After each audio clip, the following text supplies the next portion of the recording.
রাত নেমেছে, চারিদিকে নিস্তব্ধতা। মরুভূমির বুক চিরে ধীরে ধীরে এগিয়ে যাচ্ছে একটি কাফেলা। তাদের চোখে ক্লান্তি, মনে ভয়, কারণ এই পথে একটি নাম বহুদিন ধরে আতঙ্ক হয়ে আছে। সেই নাম ফুজাইল ইবনে আইয়াস। লোকটা শুধু ডাকাত ছিল না, ছিল ভয়ঙ্কর। তার নাম শুনলেই পথিকরা রাস্তা বদলে দিত। কেউ তার হাত থেকে বাঁচতে পারত না। লুটপাট, ছিনতাই, এসব যেন তার কাছে ছিল খেলনার মতো সহজ।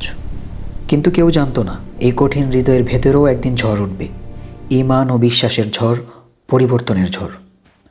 একদিন রাতে যখন আকাশে চাঁদ ছিল না, চারিদিক অন্ধকারে ঢেকে গেছে, ফুজাইল চুপিসারে এগিয়ে যাচ্ছে একটি বাড়ির দিকে। আজকেও সে চুরি করবে, এটাই তার পরিকল্পনা। সে দেয়ালে হাত রাখল, ধীরে ধীরে উপরে উঠতে লাগলো।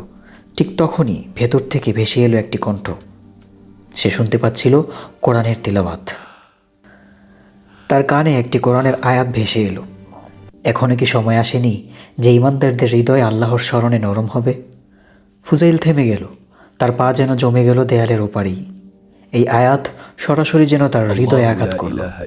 সে ফিসফিস করে বলল, হ্যাঁ, আমার জন্য কি এখনো সময় আসেনি? আমি কি এখনো পরিবর্তন হব না? আর কতকালই অন্ধকারে আমি নিমজ্জিত থাকব? হঠাৎ করে তার ভেতরে সব কিছু উলটপালট হয়ে গেল। যে হৃদয় এতদিন কঠিন ছিল, তার নরম হতে শুরু করলো। চোখ দিয়ে অঝরে পানি পড়তে লাগলো। সে দেয়াল থেকে নেমে এলো, আর সেই রাতেই সব কিছু বদলে গেল। সে বুঝতে পারল এতদিন ভুল পথে ছিল, অন্যকে কষ্ট দিয়ে নিজের জীবন গড়তে চেয়েছিল। সেই রাতেই সে সিদ্ধান্ত নিল, আর না, সে আল্লাহর দিকে ফিরে যাবে। একজন ভয়ঙ্কর ডাকাত সেই রাতেই হয়ে গেল একজন অনুতপ্ত মানুষ। দিন কেটে গেল, মাস পেরিয়ে গেল, বছর ফুরিয়ে গেল। ফুজাইল আর আগের মানুষ নেই। সে এখন রাত জেগে ইবাদত করে, কোরআন পড়ে, মানুষের উপকার করে। যে মানুষ একসময় ভয় ছড়াতো, এখন সে মানুষের হৃদয়ে শান্তি ছড়ায়।